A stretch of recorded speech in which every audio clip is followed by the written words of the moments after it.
সকাল সকালই আমরা ঘুম থেকে উঠে কাজবাজ করেই কিন্তু রেডি হয়ে বেরিয়ে যাচ্ছি বাড়িতে। আজকে হবে গোপুর মামা ভাত, মানে দাদু ভাত। আমাদের যেহেতু মামা নেই তাই জন্য বাবাই কিন্তু ভাত খাওয়াবে, মানে ওর দাদুই কিন্তু ভাত খাওয়াবে। তো দেখো, আজকে ছিল পরীর জন্মদিন।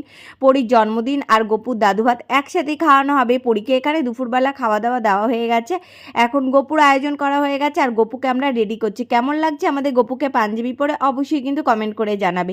এই যে পায়ের নুপুর চুড়ি পরে তো ও খুব মজায় মজায় রয়েছে। একটুও কিন্তু কান্নাকাটি করেনি, এত গরম তবুও কান্নাকাটি করেনি। ও কন্টিনিউ তো ভাতের থালা দেখেই যাচ্ছে ও কখন খাবে। তো বাবা এখন ওকে, দাদু ভাত দিচ্ছে, মুখে ভাত দিচ্ছে দাদু, তো ও তো খাওয়ার জন্য একদম বসে আছে। দেখতেই পাচ্ছ, ঝাল ঝাল জিনিস খেতে কারি না ভালো লাগে। এতদিন তো মিষ্টি খেয়ে এসেছি, এখন একটু ঝাল খাই।